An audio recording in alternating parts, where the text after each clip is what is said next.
जी हाँ दोस्तों, नमस्कार। तो सबसे पहले मैं अपने सभी विद्वान साथियों को, विषय बहनों को, सभी प्रिय विद्यार्थीगण को जो हमारे नाना प्रकार के प्रतियोगी परीक्षाओं की तैयारियां करते हैं, उन सभी मित्रों को जितेंद्र क्लासेस की इस ऑनलाइन कक्षा की तरफ से और मैं अपनी तरफ से आप सभी लोगों को बहुत बहुत अतल दिल की गहराइयों से स्वागत करता हूँ, साधुवाद देता हूँ, अभिनंदन करता हूँ। प्रिय दोस्तों, आज हम जिस बिंदु पर बात करने वाले हैं, आप जान पा रहे हैं हमारा बिंदु जो चल रहा है हिंदी व्याकरण का अलंकार बिंदु चल रहा है। जी हाँ, अलंकार जो हमारा बिंदु चल रहा है, आज हम कौन सा अलंकार पढ़ेंगे? दीपक अलंकार पढ़ेंगे। दीपक अलंकार कैसे पहचानेंगे? बहुत ही आसान भाषाओं में आज उससे संबंधित हम महत्वपूर्ण भूमिकाओं पर चर्चा करेंगे। दोस्तों, इसके साथ साथ मैं बता देना चाहता हूँ, हिंदी ग्रामर का समस्त बिंदु जो आप कहीं एक शुल्क देने के बाद भी बहुत अच्छे से आपके कंसेप्ट नहीं क्लियर होते, ये सेवाएं निःशुल्क जारी है विद्यार्थीगण, इस पर कोई शुल्क नहीं है और बहुत ही आपके अच्छे से कंसेप्ट भी क्लियर होंगे। जो आज तक कंसेप्ट क्लियर ना हुआ हो, जो आप पिछले प्रतियोगी परीक्षाओं में प्रश्न गलत करके आए हो या आप जाओगे देने गलत करके आओगे, उन सभी तथ्यों को देखते हुए हमने प्रश्नों को रखा है। चाहे संधि हो, चाहे समास हो, डीप कंसेप्ट में मैंने बताया विद्यार्थीगण, जो एग्जाम में प्रश्न आते हैं कैसे आएंगे तो क्या हो जाएंगे, एक बार वीडियो जरूर देख के जाना। समस्त वीडियो प्लेलिस्ट में पड़ी है नए पैटर्न पर आधारित। तो विद्यार्थीगण आइए चलते हैं, हम देखते हैं क्या दीपक अलंकार। तो दीपक अलंकार क्या होता है विद्यार्थीगण? कह रहा है जहां काव्य या पंक्ति में उपमेय और उपमान को समान भाव का दर्जा दिया जाए। जहां किसी काव्य या पंक्ति में उपमेय और उपमान को समान भाव का दर्जा दिया जाता है। विद्यार्थीगण, हम पिछली कक्षाओं में यानी छोटी कक्षाओं में पढ़ा करते थे, याद रखना हमेशा, और हम हमेशा उपमा अलंकार के कुछ पारिभाषिक शब्द होते हैं, याद रख लेना विद्यार्थीगण। तो उसी में एक उपमेय और उपमान होता है। उपमेय जिसकी तुलना की जाए, उपमान जिससे तुलना की जाए। उपमेय जिसकी तुलना की जाए, उपमान जिससे तुलना की जाए। लेकिन यहाँ उपमेय और उपमान को समान भाव का दर्जा दिया जाता है, मानो उसमें कोई भेदभाव, उतार चढ़ाव नहीं किया जाता, उतार चढ़ाव नहीं किया जाता विद्यार्थीगण।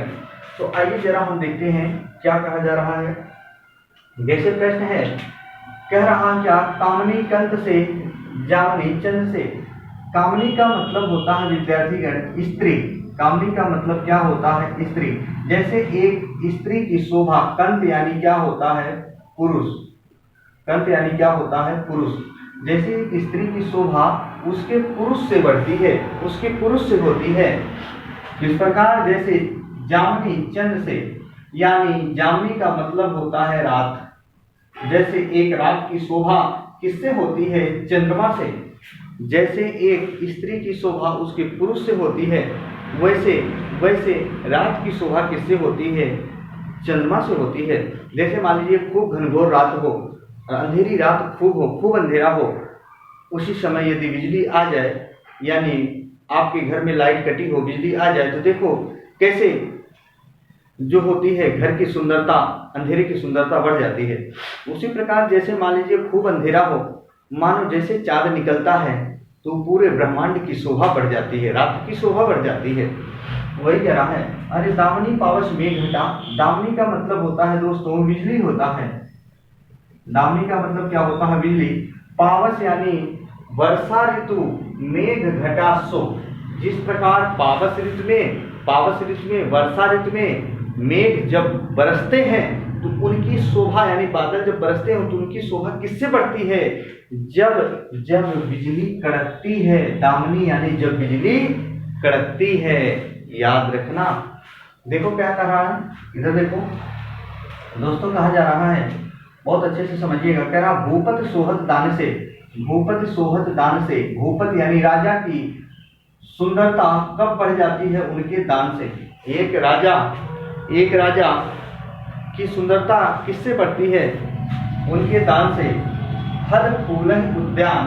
उद्यान का मतलब होता है बगीचा। उद्यान का मतलब होता है बगीचा। बगीचे की सुंदरता किससे बढ़ती है?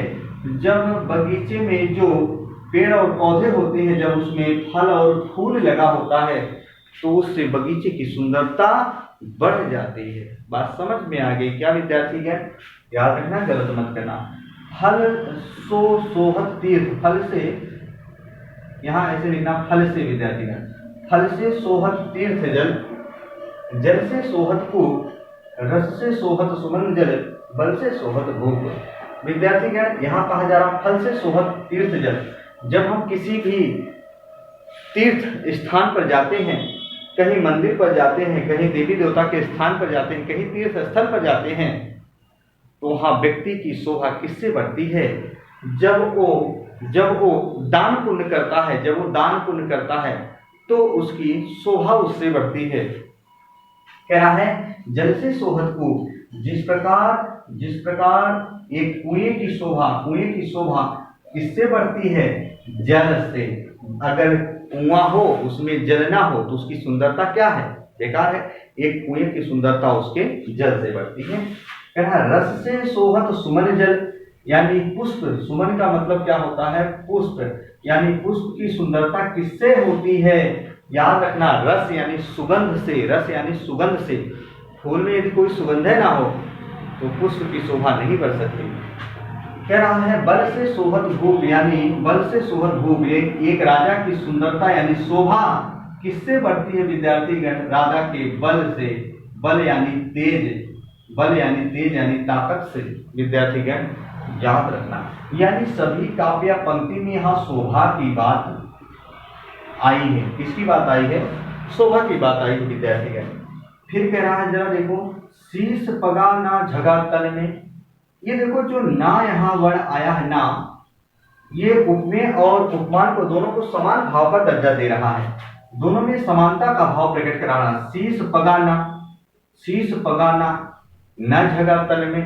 पढ़ो इसको, शीश पगाना ना झगा तल पे, ना तो सर पर पगड़ी है ना तो तन पर कपड़ा है। ये ना वर्ण यहाँ आकर उपमेय और उपमान में समान भाव का दर्जा बता दिया। मुख और चंद्र शोभते हैं। कोई नायिका हो, कोई राजकुमारी हो, जितना सुंदर उसका मुखड़ा है उतना ही सुंदर चंद्रमा है बताया जा रहा है। कोई भेदभाव नहीं बताया जा रहा है। जितना सुंदर चंद्रमा है, जितना चंद्रमा है उतना ही कोई राजकुमारी का मुखड़ा है, चेहरा उतना भी सुंदर वो भी है। यानी दोनों में समानता का भाव प्रकट कराया जा रहा है, मानो चंद्रमा और नायिका के मुखड़े समान हो। विद्यार्थीगण याद रखना, ये क्या है? दीपक अलंकार है। तो विद्यार्थीगण यदि वीडियो अच्छी लगी हो तो लाइक और सब्सक्राइब करना ना भूलें। वीडियो को ज़्यादा से ज़्यादा शेयर करिएगा विद्यार्थीगण। ऐसे ही बिंदु हम लेकर आते रहेंगे।